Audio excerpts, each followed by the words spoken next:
Google is watching you. In fact, they even got sued for doing it while you were in incognito mode. But little things like lawsuits aren't going to stop them from doing it again. They make more than enough money by serving you eerily relevant ads to make up for any fines. So, if nothing's going to stop them, well, you should just give up and throw in the towel, right? Of course not. In part 1 of this series on de-Googling your life, we showed you some options to loosen Google's iron grip, some of which you could argue are even superior to Google's services. And we're back again with de-Googled options for password management, cloud storage, maps, ad management, and YouTube. That's right, 5 whole ways that you can give Google the finger. Or 6 fingers if you count our sponsor. One of the most convenient services Google offers that you might not even think about that you're using is also one of the most dangerous, the password manager that is built into Chrome and Android. I mean, it's great on the surface. You just log into your Google account and the passwords for other sites fill in automatically everywhere you go. Super convenient. But what happens if somebody gets into your Google account? Not only will all of your Google services be accessible because they all use that one login, but all of the accounts stored inside it will be exposed too. It's kind of like a 200 for the price of 1 special for account hijackers. Now, I get if you still want to have a Google account. That's totally fine, but you can lower your risk by using a non-Google password manager. Of course, it feels these days like everybody has a password manager, so which one do you trust? Well, the ultimate in privacy is going to be hosting your own on a computer that you control using KeePass or Bitwarden.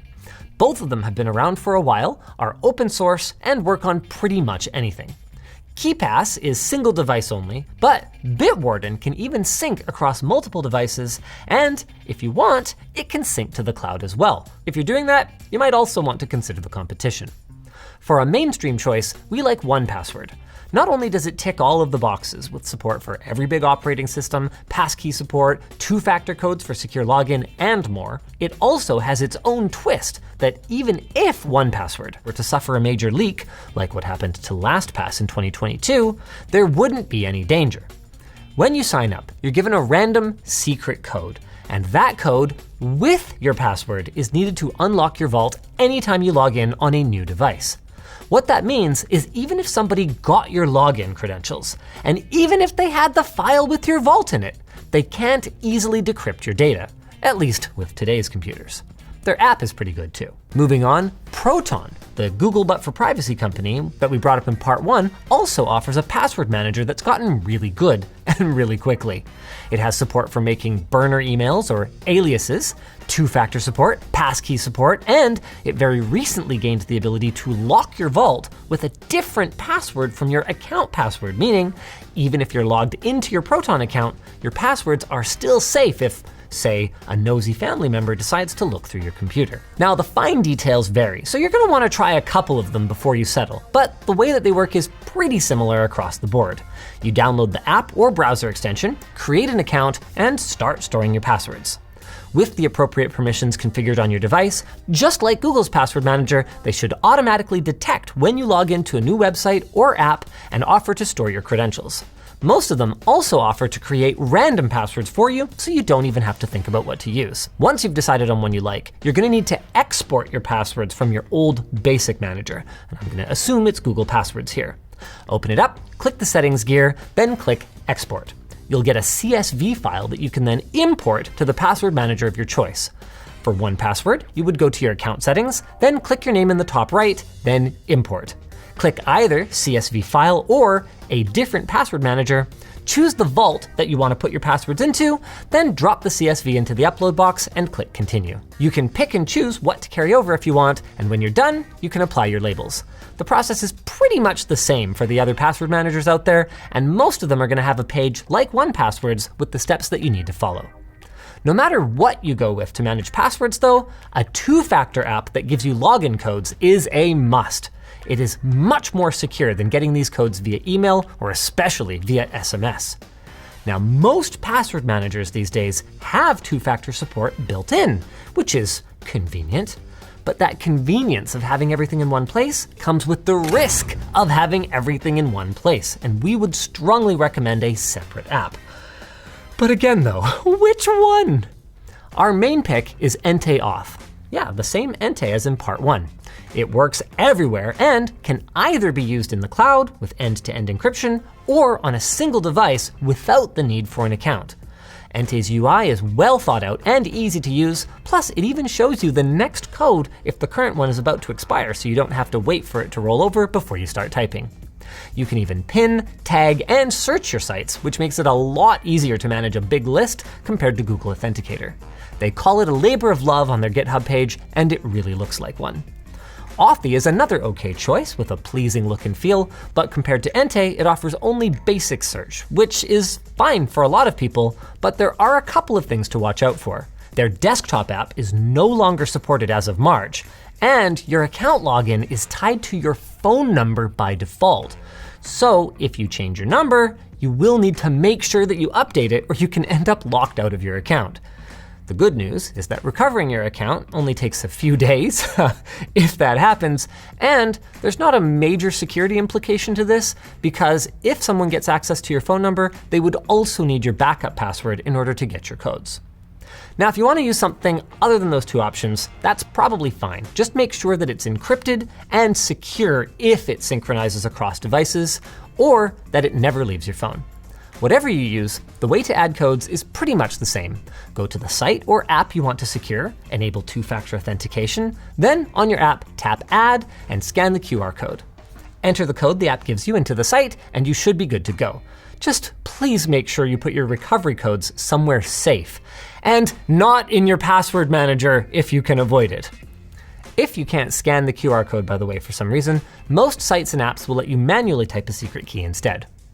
Now, migrating from Google Authenticator is a little tricky, but not too bad. You can export your codes as QR codes by tapping the hamburger menu, then transfer accounts, then export. Select the accounts you want to transfer, and you'll get a series of QR codes. At this point, though, you'll need another device with a camera that is logged in with the authenticator that you want to use, and then you can use the import function.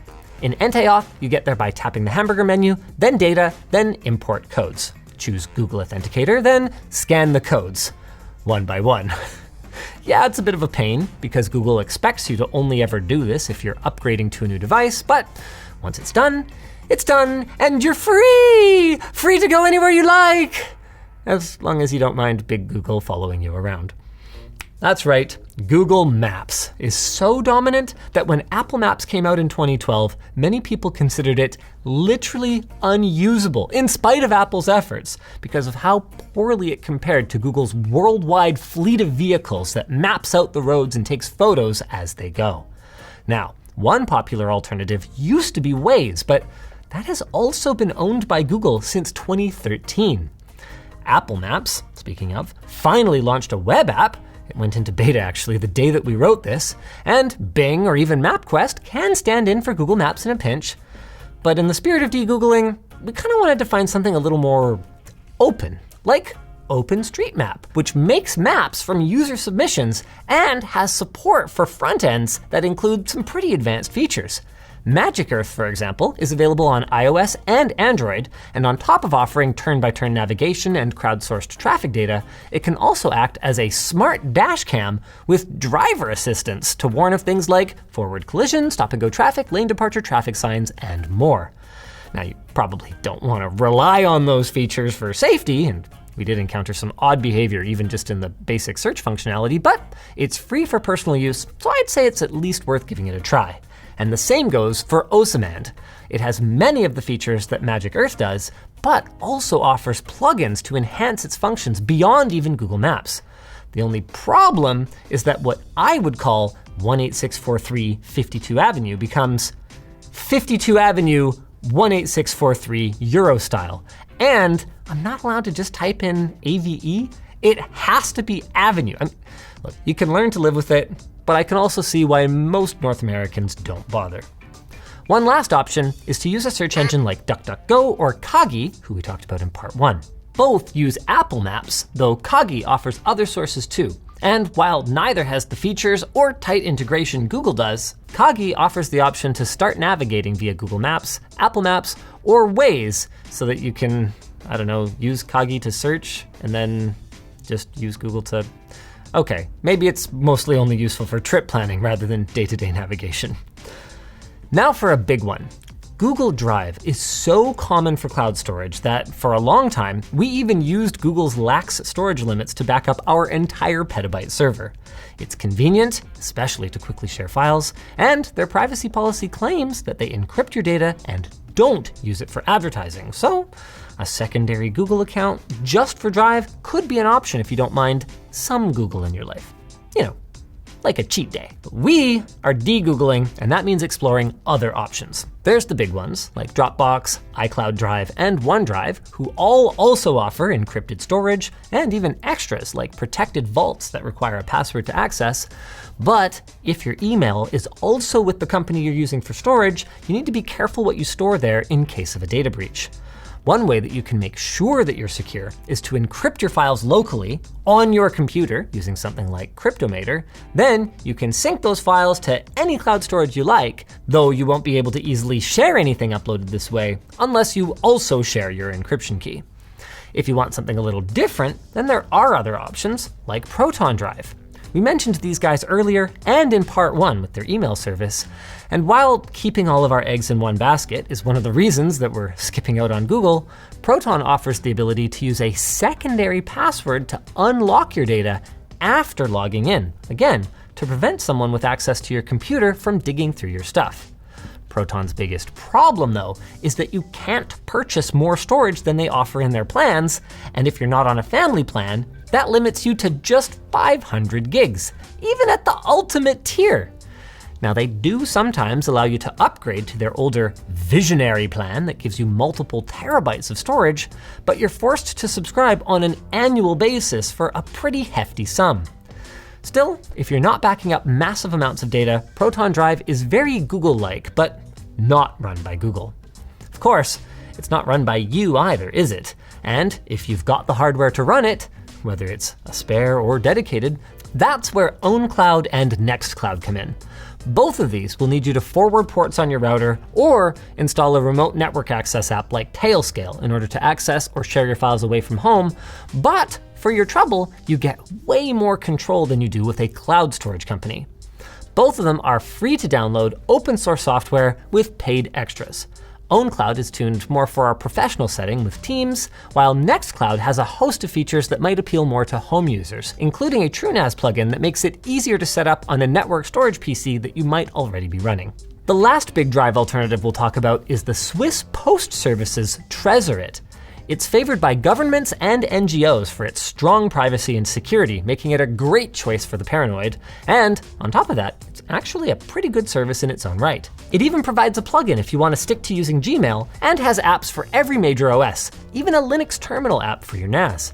The files you upload and share are end-to-end encrypted, and if you're extra paranoid, you can also require the person on the other end to verify their email address before they're allowed to download it. All of this comes at a cost, though, with the free version only providing 3 gigabytes of total storage, and the biggest package coming in at 4 terabytes and costing significantly more than Google's options. Though I guess you get what you pay for. Now, speaking of paying for things, I've made my position clear that the ads on ad-supported content are the price, and that blocking them is pretty much piracy. But I've also made it clear many times that I'm not going to tell you what you should do, and the reality of it is, a lot of you are going to pirate. So, as your friendly neighborhood tech tips man, it's my responsibility to show you the right way to do it, starting with DNS. We talked about DNS in part 1, and several services offer the ability to add content filters to their responses. These are great for apps that normally wouldn't be able to use AdBlock, and they can even block ads in mobile apps. Again, you can learn more about that in part 1, which we'll link down below. The problem with these services is that they limit the number of lookups that you get per month, and after that, you've got to pay. That's where Pi-hole comes in. Pi-hole lets you run your own DNS filter at home using whichever servers you like, not just those filtering ones. And it's pretty straightforward to set up. We did a whole video on it a few years ago, and I'm just going to link that down below since it really hasn't changed much. So once you've got it set up, just make sure you don't forget the step to adjust your router settings, both so that your Pi-hole has a reserved IP address that doesn't change, and to make sure that that address is the DNS server that your router points all the devices on your network to. As for ad blocking on the web, If you're running Brave, one of the browsers that we featured last time, the built-in Shields feature is pretty decent, and I would probably just stick with that, since anything else is going to make you stand out like a sore thumb among Brave users, making you much easier to identify and track, even if you're using a VPN. For everyone else, uBlock Origin seems to be, by far, the best option these days. It offers a default filter that will block most ads on the internet, and that allows you to manually allow content from ad delivery networks or domains that you trust or want to support. You can use custom filters to fine-tune your experience. Just be aware that adding too many filters can actually slow down your browser rather than speed it up, so try not to overdo it. Another cool function of uBlock Origin is that it can handle JavaScript blocking, which can reduce your computer's chance of getting infected with malware. uBlock Origin is available for desktop browsers based on Chromium or Firefox that can accept extensions, and it can be installed manually if you're not able to use their extension stores for some reason or another. It should be noted, though, that by this time in 2025, Manifest v3's requirements are going to break it for browsers based on Chromium, if nothing changes. In that case then, there's uBlock Lite, which has the core feature of blocking ads with filter lists, but doesn't offer the ability to choose, for example, whether and when to enable JavaScript on a given site. Desktop Safari users, meanwhile, basically just have access to the extensions that are available in the App Store, just like on mobile. So for them, I'd say AdGuard is a pretty good choice for both. It can do a lot of the basic things that uBlock Lite does, but with some extra customizations available. Just remember to enable it in the extension section under Safari's settings menu and allow it to access all sites. Now, since some schools and workplaces have rules against installing ad blockers, you may not be able to do so. The good news is you can get most of the way there by disabling JavaScript on your browser here. Then, as you find sites that need it, you can allow them one by one like this. It is an extra step, but doing this can even get you past some paywalls and speed up your browser while also removing one of the common ways that malware can get into your system, and one of the common ways that Google tracks you online. Now for the big one, the site that you are almost certainly using right now, YouTube. One way out is to hope that your favorite creators are using some alternative video hosting site. Sup, flow planers, woo! But let's be realistic. Most creators aren't, and even if they were, most of their viewers aren't going to follow them there. So what do you do? Well, one option is to download videos using one of these tools and watch them offline. You'd still have to browse YouTube to discover content though, which would give Google lots of juicy information about your preferences. So how about an app like FreeTube, LibreTube, or Yati?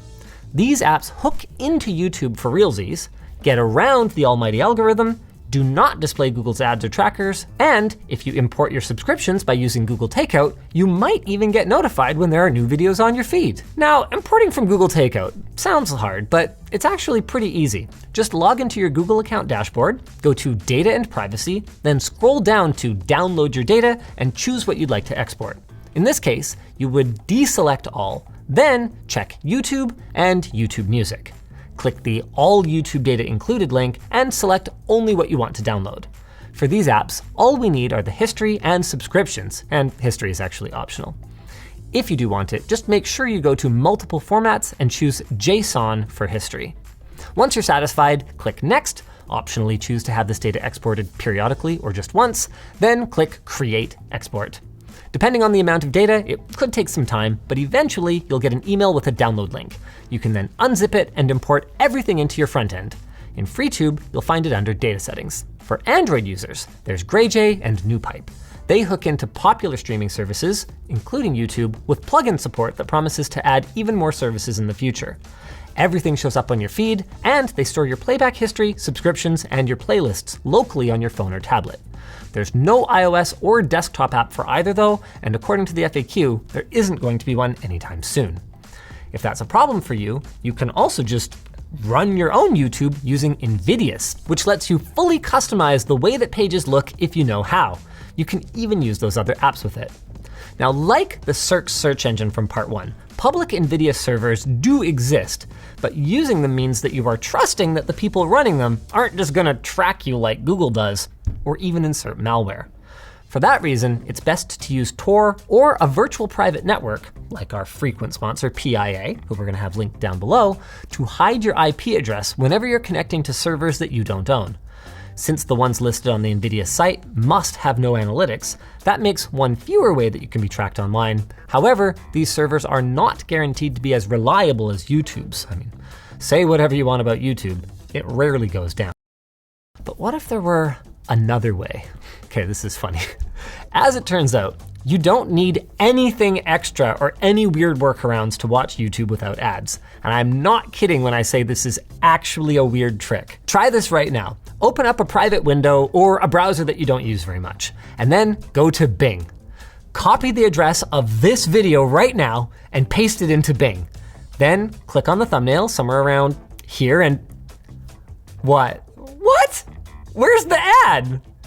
You're not signed into Bing or YouTube, and assuming you used a random browser that you don't usually use, you've got no ad block active.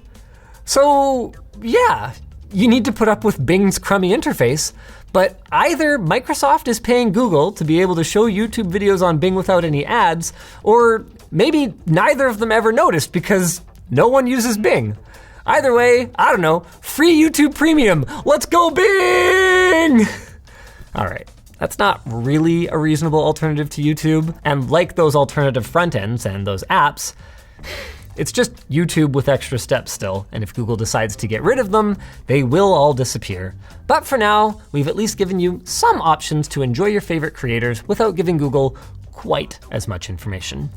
Of course, we aren't done yet, and for part 3, we'd like to hear from you guys. What services do you recommend? What Google services do you want to stop using? Let us know down below while I let you know about our sponsor. If you guys enjoyed this video, go check out part 1 of this series for more on how you too can rid yourself of the Alphabet Company. Anything sounds ominous when you say it like that.